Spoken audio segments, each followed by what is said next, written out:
Yo no sé si a usted le ha pasado que, dadas las circunstancias, usted no se siente como muy contento con Dios, con el Señor, sino todo lo contrario. Usted está triste. A mí me ha pasado en muchas oportunidades, sobre todo cuando cuando he estado en situaciones difíciles, duras. He estado rogando, he estado suplicando al Señor una respuesta ante las situaciones, pero con todo el rogar y el pedir, no he tenido ninguna respuesta. No he tenido, mayor intervención del Señor en dicha situación. Y cuando sucede esto, cuando hemos pedido y pedido y no vemos que el Señor intervenga en dicha situación, entonces, en el caso mío, pues yo me he sentido desilusionado de Dios. Incluso he llegado a hacerme algunas preguntas como esta: Señor, ¿en dónde estás? Señor, ¿por qué te escondes hoy cuando más te necesito? Oh Señor, ¿qué te cuesta derramar tu poder y cubrir mi necesidad? Yo no sé si ustedes han expresado algo semejante, pero pues en circunstancias, repito, esa ha sido mi experiencia. Ahora, sentirme desilusionado, o ¿qué es más bien sentirse desilusionado? Mire, la desilusión es percibir esa inconformidad por alguien, en especial, ¿verdad?, cuando esta persona no llena o no llenó las expectativas de lo que pensamos o esperamos de la persona. Entonces, cuando sucede esto, lo que nosotros tenemos en nuestra experiencia es: estamos desilusionados. Creíamos que la persona podía dar más de lo que pensamos y no resultó de esa forma, de esa manera. E igual pues sucede. Creíamos, ¿verdad?, que nuestro Dios era poderoso, era maravilloso para hacer cuánto milagro, cuánta manifestación de su poder, más sin embargo, no lo hizo. Entonces estamos desilusionados, estamos inconformes de alguna manera con el Señor. Cuando esto sucede, también me he llegado a decir a mí mismo: bueno, ¿y por qué Dios tendría que responderme? ¿Qué compromiso tiene Dios conmigo como para sentirme desilusionado si Él no me contesta? Y vengo como preguntándome, más bien, ¿no debería ser yo el que esté sujeto a Él y no Él a mí? Son preguntas que de alguna manera salen de nuestra experiencia. No sé usted, pero en mí sí descubro este tipo de situación. Mire, la desilusión nace más que todo con Dios, de concluir situaciones a nuestra manera y olvidarnos que el Señor tiene todo un plan o un propósito mucho más grande, por el cual no nos contesta o deja que las tormentas aparezcan sin que aparentemente el Señor se ocupe de respondernos. Ya está la tormenta y Señor, ¿dónde estás? ¿En qué momento vas a aparecer? quiero decirles que cuando María y Marta necesitaron del Señor, porque su hermano Lázaro, todos sabemos, estaba enfermo, de alguna manera ellos vivieron esa desilusión. Tenían una necesidad grande, fuerte. Imagínese usted ver a su hermano en una crisis de física. Estaba bien enfermo. Incluso mandan a decirle al Señor: mira, tu amigo, el que amas, le dice, está enfermo. Pero tal ayuda como ellos esperaban no vino, no apareció. E incluso el desenlace de aquella situación se dio. Y lo que se dio fue que Lázaro, el gran amigo del Señor, falleció, murió. Entonces la experiencia de ambas, pues no era, me imagino, muy satisfactoria con el Señor. Al grado que cuando Marta se encuentra con el Señor, ¿verdad?, luego que ya Lázaro ha muerto, y de repente el Señor aparece, dice la palabra de Dios que la expresión de Marta fue esta. Entonces dice San Juan 11:20, entonces Marta, cuando oyó que Jesús venía, dice que salió a encontrarle, pero María se quedó en casa. Y Marta dijo a Jesús: Señor, si hubieses estado aquí, mi hermano no habría muerto. De alguna manera, bueno, la descripción se queda ahí, pero imagínese usted viviendo una cosa semejante. Cualquier situación, está esperando, ha orado fuertemente por dicha situación, más sin embargo no hay ninguna intervención. Entonces lo que hay es inconformidad, hay insatisfacción y hay desilusión. Y repito, ahí es cuando sacamos, ¿verdad?, esas expresiones: Señor, ¿dónde estás? ¿Por qué no te ocupaste de mi necesidad? ¿Por qué dejaste que culminara de esa forma o de esa manera? Mire,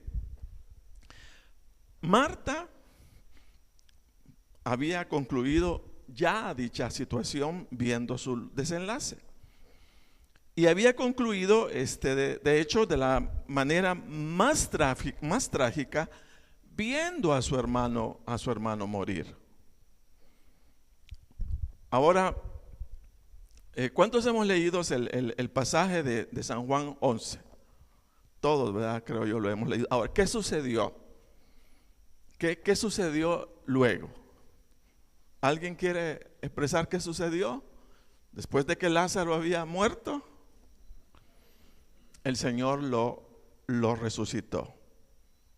¿Verdad que eso es lo que sucedió? Ahora, ¿sabía María y Marta lo que Dios estaba pensando, lo que el Señor en este caso estaba pensando? ¿Sí o no? Ellos no sabían, ¿verdad? Entonces, como ellos no sabían cómo Dios había planeado concluir aquella situación, entonces entraron en dicha desilusión.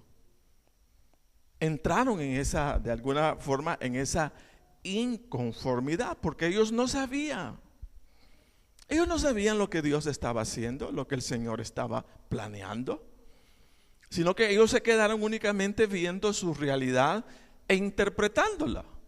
Y dijeron: bueno, mi hermano falleció y el Señor no apareció. Ahora, repito, no podían leer el pensamiento del Señor. No podían imaginar qué era la forma o cómo era la forma en la que Dios iba a concluir todo eso, ¿verdad? Que no, ellos no podían concluirla. Y repito, la situación pues fue trágica y vemos a Lázaro morir. Ahora, repito, nosotros conocemos hoy por el relato de la palabra de Dios cómo culminó. Y sabemos que no culminó tal como María y Marta lo habían interpretado, sino que llega el Señor, ¿verdad? Y todos sabemos que fue a la tumba de Lázaro y ahí le habló y pues se dio todo un acto milagroso, sorprendente, a través del cual pues el Señor, fíjese bien, levantó la vida de Lázaro. Entonces, de esa forma fue que concluyó. Ahora, si nos preguntáramos cada uno de nosotros, ¿cuál debió haber sido la actitud de Marta y María ante la situación que tenían enfrente? Máxime cuando ellas sabían que el Señor ya estaba informado de la grave enfermedad de Lázaro. ¿Cómo creeríamos cada uno de nosotros debió haber sido la actitud de Marta, de María, cuando decían confiar en el Señor? Y decían y conocían por el testimonio, o sea, de muchos, que el Señor tenía toda la capacidad suficiente para hacer lo que deseaba. E incluso, me imagino, que habían visto ya otros milagros semejantes.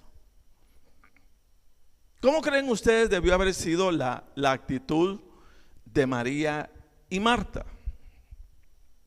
¿Cómo creen debió ser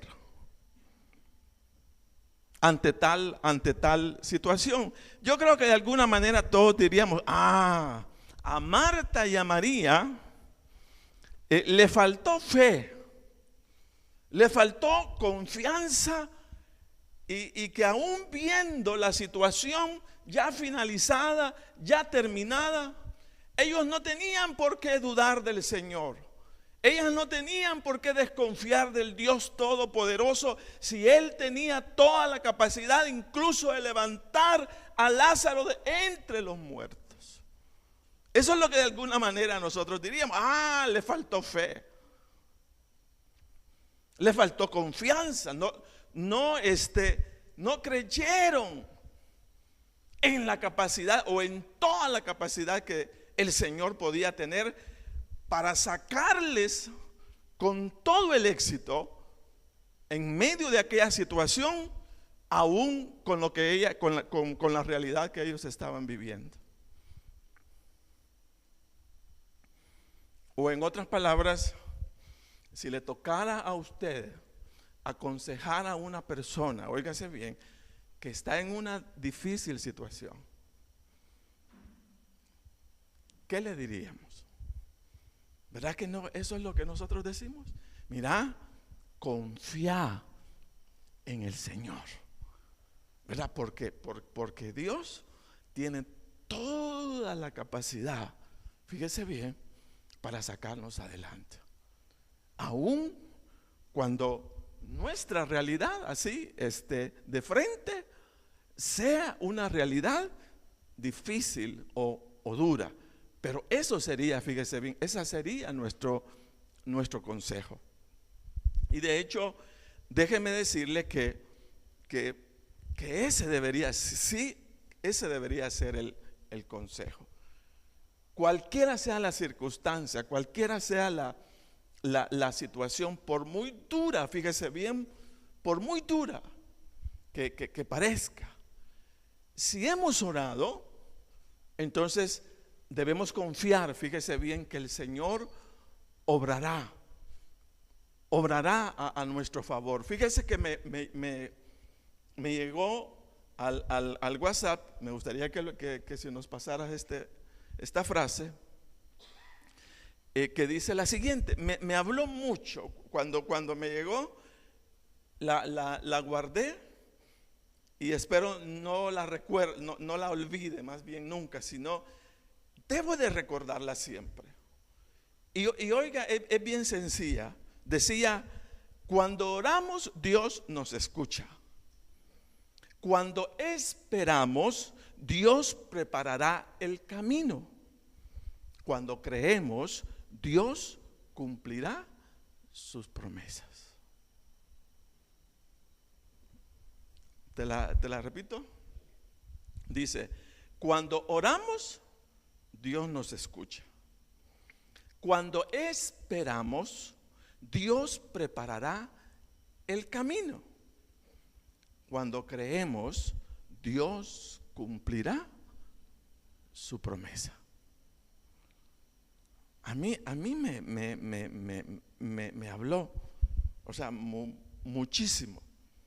Dice, cuando oramos, Dios nos escucha.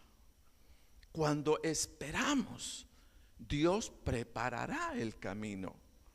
Cuando creemos, Dios cumplirá su promesa. ¿Y sabe por qué me habló? Porque si algo nos cuesta, pero muchísimo, cuando estamos pasando una situación dura o una situación difícil, algo que nos cuesta es dejar de luchar por esa situación. No sé a usted, pero a mí me cuesta. El hecho de no hacer nada, de no provocar, ¿verdad?, con mis acciones alguna respuesta, entonces me pone incómodo, porque yo digo, yo tengo que hacer algo, yo tengo que resolver esta situación, yo tengo que ver cómo hago para que esto, para que esta situación sea distinta, sea diferente. A mí me cuesta dejar de luchar. Yo quiero luchar, yo quiero hacer algo, yo quiero aportar, sería de mi esfuerzo, con tal de ver solucionado una situación. Pero cuando vemos, fíjese bien, que aquella situación es inmóvil o concluida así humanamente, donde ya no se puede hacer absolutamente nada, entonces nosotros decimos, bueno, no se pudo. Y de hecho no se pudo, y el Señor a mí no me ayudó. Y la concluimos. Porque no vimos aparecer al Señor, ¿verdad?, en nada, frente a aquella necesidad que cada uno de nosotros pudiéramos haber tenido. Entonces por eso me habló, porque dice, cuando oramos, Dios nos escucha. De ahí comienza el asunto. Cuando oramos, Dios nos escucha. Cuando nos damos a la tarea de esperar en el Señor, dice, Dios preparará el camino. Cuando creemos, Dios cumplirá su promesa. Entonces, mire, si estamos orando por alguna situación, diciendo, ¿verdad?, Señor, por favor, interviene en esta situación. Obra tu poder en medio, Señor, de las circunstancias. Si nosotros estamos orando, si nosotros estamos clamando, también, hermanos, debemos darle tiempo al Señor para que Él se ocupe de la situación, pero a su manera, no a mi manera. Darle tiempo. Porque dice, fíjese bien la palabra, o más bien la expresión, cuando oramos, Dios nos escucha. Y debemos estar lo suficientemente claros y seguros de que nuestra oración no ha sido vana, sino ha tenido un resultado. ¿Por qué? porque ha llegado, fíjese bien, nuestra necesidad, nuestra confesión, nuestra oración delante del Dios eterno, delante del Dios todopoderoso. Y ahí viene, o sea, creyendo que Dios es poderoso, poderosísimo para intervenir sobre toda circunstancia y mostrar su fidelidad, amor y poder, pues como Él lo estime conveniente. Desilusionarnos más bien es renunciar a la confianza, es renunciar al poder de Dios y otorgarle a las circunstancias un poder mayor que lo que el Señor tiene para controlar cualquier situación. Mire, por eso es que Dios nos llama al reposo, al descanso, en medio de las circunstancias difíciles, porque es la manera en la que le decimos al Señor que estamos esperando en Él. Y estamos esperando con confianza, con fe, porque sabemos de su sabiduría y sabemos de su poder. Y como tal, no nos damos a la tarea de angustiarnos, sino todo lo contrario. Entramos en un momento de quietud, de reposo. Y sabemos, fíjese, o debemos de saber que esa actitud de descanso, de reposo, de paz, incluso en medio de las circunstancias, habla mucho delante del Señor. ¿Por qué? Porque eso le dice, fíjese bien, al Señor que estamos esperando. Y por eso me atrajo mucho. Cuando oramos, Dios nos escucha. Cuando esperamos, cuando estamos en el reposo, cuando estamos en el descanso, cuando hemos entrado a la paz del Señor, incluso en la circunstancia difícil, ¿qué se está operando? Dice, cuando esperamos, Dios preparará el camino. Por eso es importante la paz, la tranquilidad. Fíjese, en medio de todo aquello, si oramos y nos damos a la tarea de esperar, entonces entender que en el tiempo de la espera, Dios está preparando el camino. Dios está preparando el camino, y que es justificable nuestro reposo. Es justificable nuestra paz y nuestra tranquilidad, aún en las circunstancias difíciles. ¿Por qué? Porque hay un Dios ocupándose de ello. Y esa debe de ser nuestro razonamiento. Repito, cuando hemos orado, cuando hemos clamado, cuando hemos pedido al Señor, y entramos al momento de la espera, yo digo, es un momento lindo, es un momento pero maravilloso. ¿Por qué? Sería la pregunta. Y vuelvo a lo mismo, cuando oramos, Dios escucha. Cuando esperamos, Dios está preparando el camino.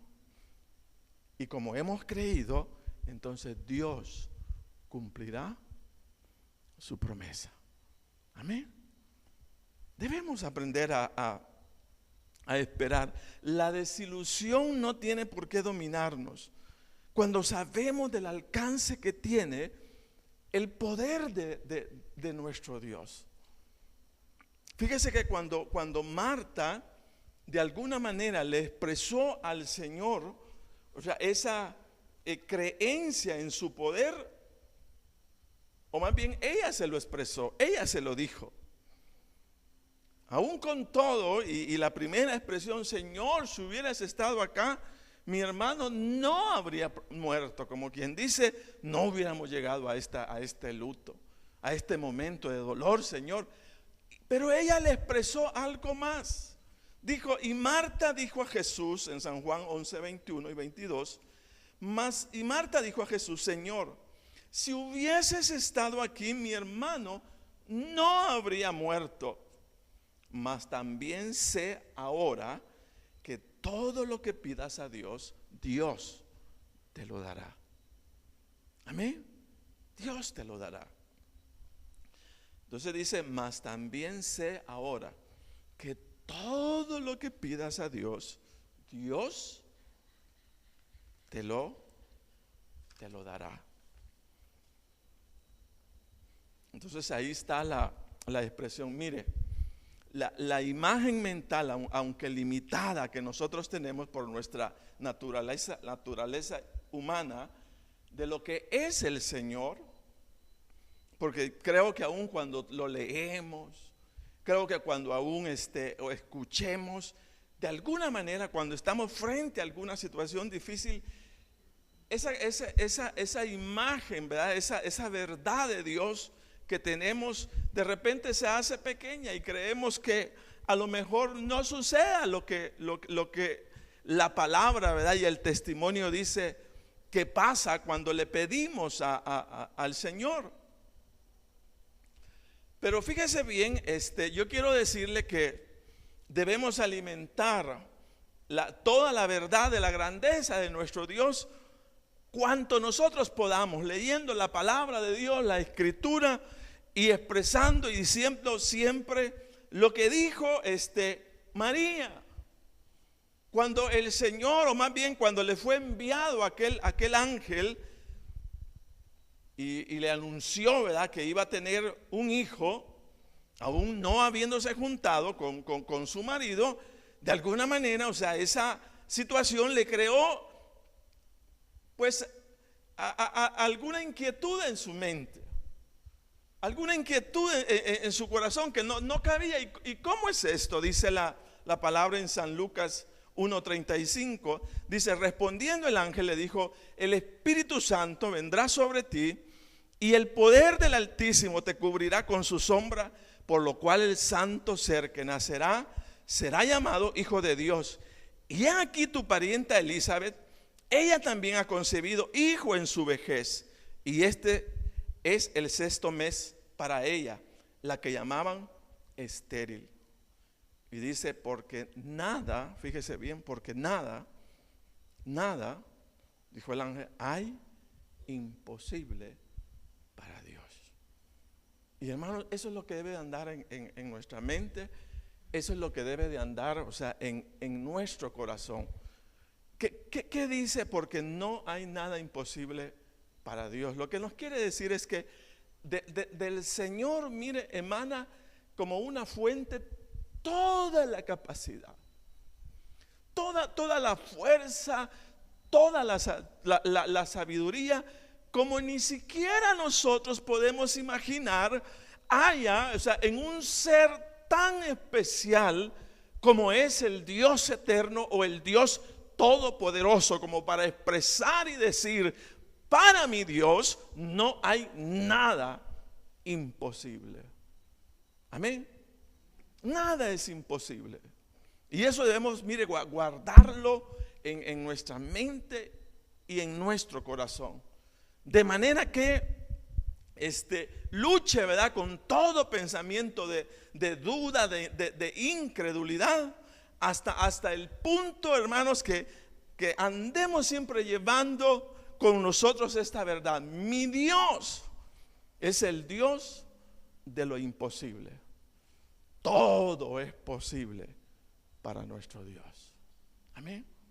¿Cuántos creemos que todo es posible para nuestro Dios? Todo es posible. Ahora, quiero decirle algo.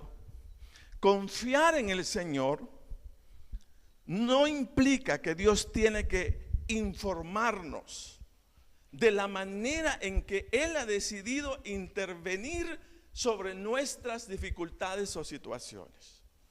Yo creo que de alguna manera, para aliviar esa duda o esa incredulidad, cuando estamos pidiendo algo del Señor, pareciera que desearíamos que Dios viniera y nos dijera, mira, así es como te voy a contestar, o este es el plan que yo tengo para tu vida.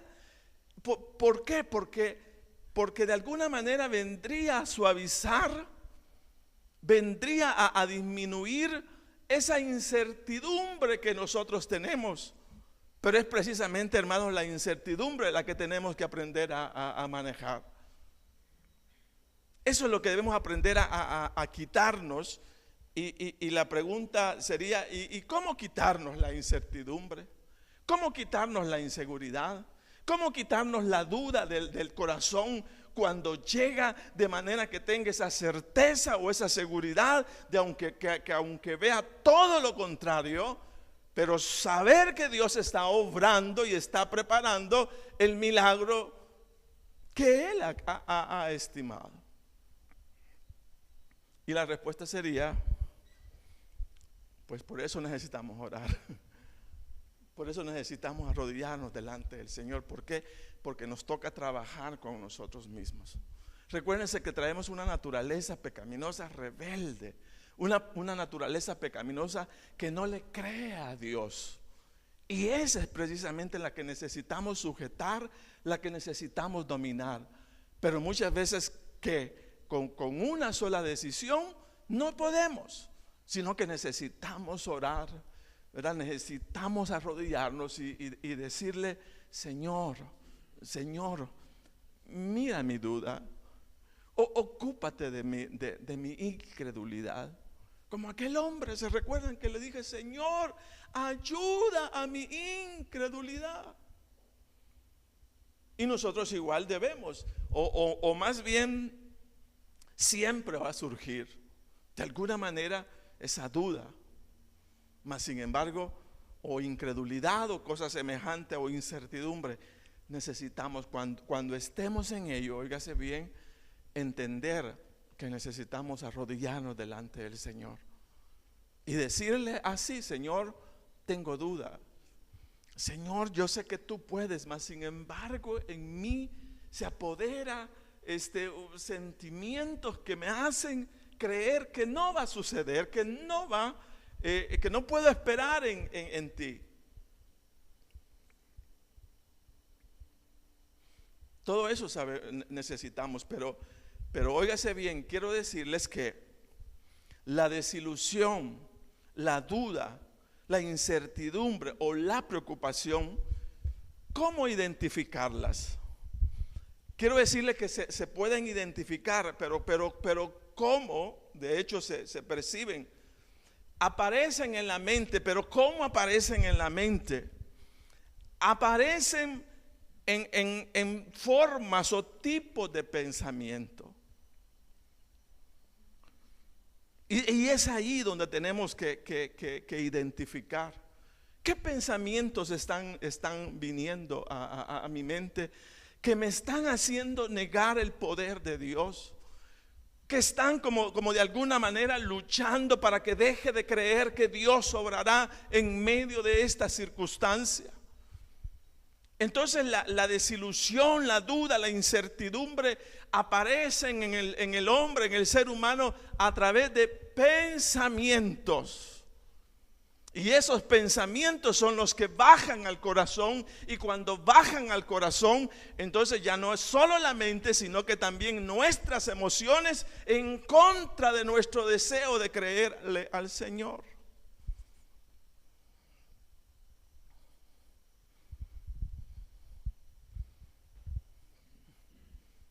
Ahora, una manera de cambiar la desilusión, lo que estamos sintiendo, la manera más práctica, bueno, ya dijimos, es orando.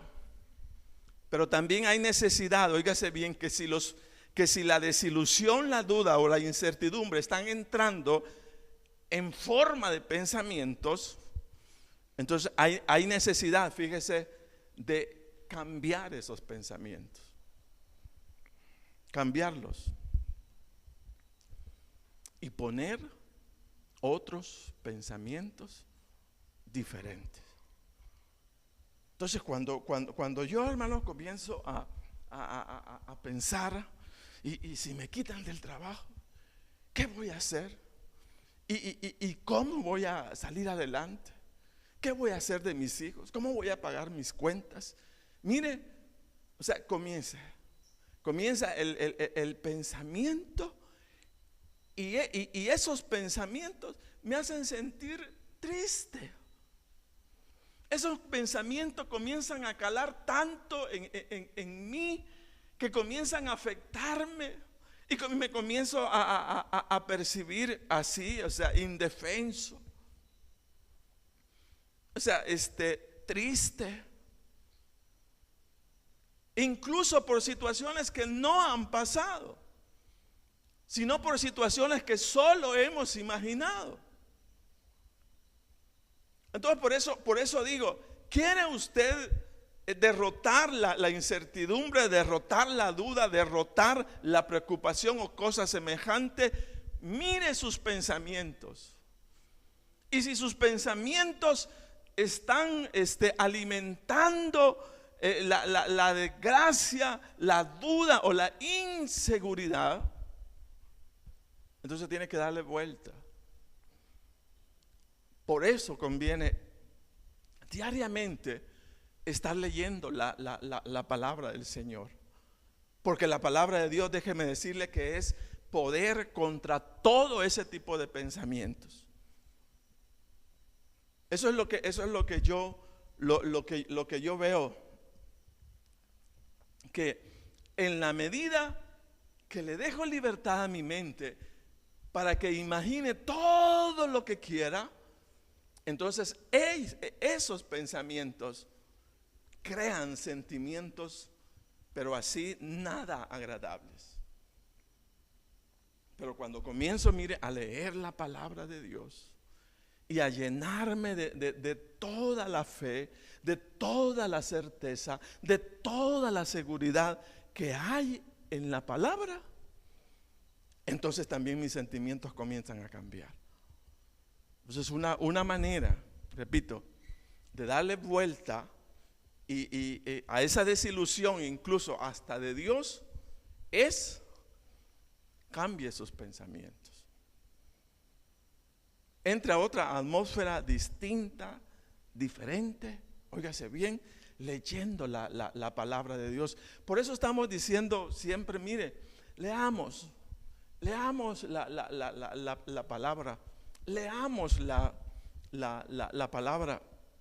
Y más aún, yo creo que la lectura de la palabra es más que, decíamos hace poco, tomar el diario de hoy o la prensa. No, es básicamente leer la palabra, es entrar en una comunión con el Señor. Es entrar en una comunión donde Dios comienza, fíjese, de alguna manera a trabajar, ¿verdad? Con tu fuerza, con tu poder interna, contra todo ese tipo de pensamiento. Por eso, si alguien, si a usted le toca aconsejar a alguien, mira, me siento desilusionado, mira, me siento preocupado, me siento con incertidumbre. Entonces un buen consejo sería, todo ello, toda la desilusión, la duda y la preocupación, la incertidumbre, adoptan la forma de pensamiento. Dale vuelta a tus pensamientos y va a comenzar nuevamente la seguridad, la certeza. Sobre todo cuando lo que hacemos es leer la palabra del Señor, entonces viene, fíjese bien, el alimento espiritual y las cosas comienzan a ser distintos, a ser diferentes. Fíjese que yo recuerdo esa época, ese momento. Había salido un par de días de la universidad y yo no tenía trabajo. Estaba pero bien desilusionado, precisamente por ello, porque ya era un licenciado, ¿verdad? Ya díganme licenciado, y no había tal licenciado de trabajo, licenciado pero sin trabajo.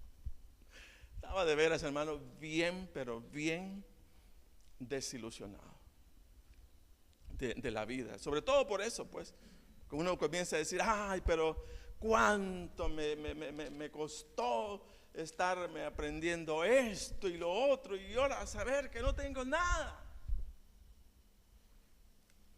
No es fácil, es bastante difícil. Pero fíjese que un día llegó la la palabra del Señor. Llegó la palabra. Y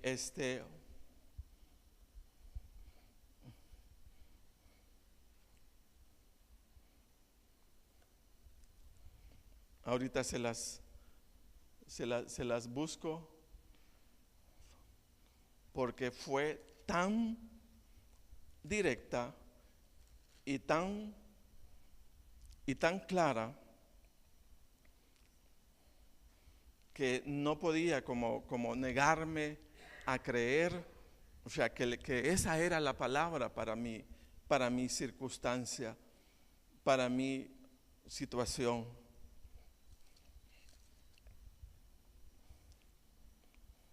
Ahorita se las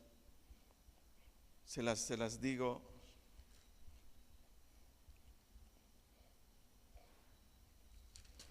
Pero bueno, si ustedes la buscan ahí, tienen algo, dice, porque es necesaria la paciencia, para que habiendo hecho la voluntad de Dios, obtengáis la promesa.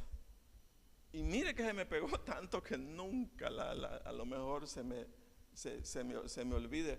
Si alguien tiene celular, dice así, es Hebreos, no sé si es 9 o 11, 32, dice, porque os es necesaria la paciencia, para que habiendo hecho, 11:32, 10:36, correcto, gracias.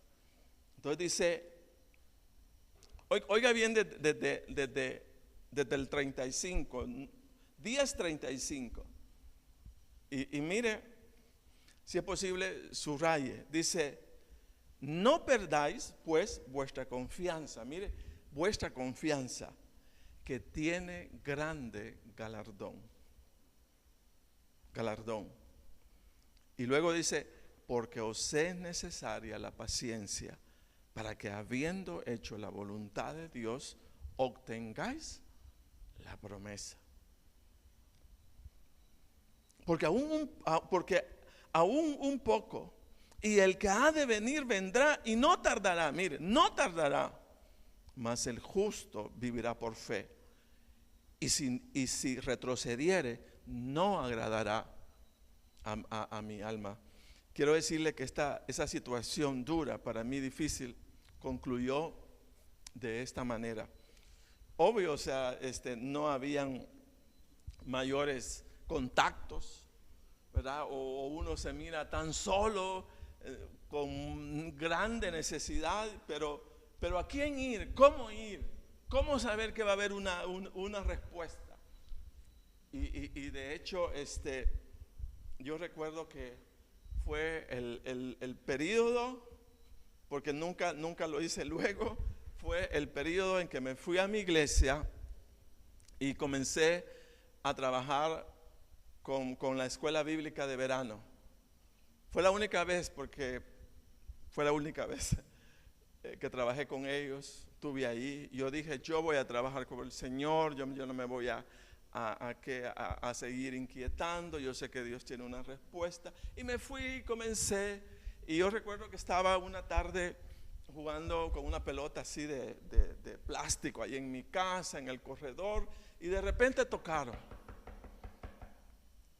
Entonces dice, hola, ¿qué pasó? ¿Cómo estás? Mira, dice fulano que mañana te presenté, me dijo, a trabajar. Solo eso. Pasé 7 años en esa empresa. Y luego de esa empresa pasamos a la iglesia. Había un nexo. Yo digo algo importante. El camino que Dios va abriendo en tu vida no es solo para que tengas un buen salario. El camino que Dios va abriendo en tu vida no es única y exclusivamente, óigase bien, para que cubras una necesidad. El camino que Dios va abriendo en tu vida es para que cumplas el propósito de Dios en ello. Eso es algo, hermano, que es así. Porque Dios no solamente está interesado en que nosotros tengamos un trabajo. Dios no solamente está interesado en que nosotros nos superemos o nos desarrollemos. Mire, hermano, lo más grande que podemos hacer en la vida Y si no lo hacemos, nos vamos a ir con desilusión. Es no cumplir el propósito de Dios sobre nosotros. Pudiéramos estar ganando bien, pudiéramos tener miles de beneficios, pero si no estamos haciendo lo que Dios nos ha mandado hacer en la vida, nosotros somos las personas más infelices que puedan haber sobre la tierra. Así como usted lo oye. Entonces cuando vino la respuesta del Señor, no solamente vino, fíjese, para cubrirme una necesidad de trabajo, sino que ahí estaban los nexos. Ahí estaban los medios que Dios iba a usar para llamar, fíjese bien, llamar al ministerio e integrarme a lo que hacemos ya desde hace 25 años con Sonia. Por eso debemos confiar en el Señor, pero bajo esa expresión que estoy trasladando. Cuando oramos, Dios te escucha. Cuando esperamos, Dios está preparando el camino. Cuando creemos, Dios cumplirá su promesa. Amén. Entonces, ¿vale la pena esperar en Dios? Vale la pena. Vale la pena. ¿Por qué? Porque Dios es fiel con sus hijos. Dios no te dejará nunca. Nunca vas a usar esa expresión, pero Dios me dejó, Dios se olvidó de mí, Dios desilusionado. Y yo te digo, no, mantente orando, mantente clamando. En el tiempo en el cual no veas absolutamente nada, tu misión es: entra a la paz de Dios, entra al reposo del Señor, entra, fíjese bien, a la tranquilidad de Cristo, porque en tu espera Dios está preparando el camino. Amén. Dios está esperando. Mire, y por eso decíamos, metámonos en la mente y en el corazón la grandeza de nuestro Dios. Porque el Señor, óigase bien, es pero tan grande que nuestra mente ni siquiera alcanza a entender cómo es la grandeza de nuestro Dios. Pero ¿hay que desilusionarse? No. Hay que trabajar la desilusión, la incertidumbre o cosas semejantes.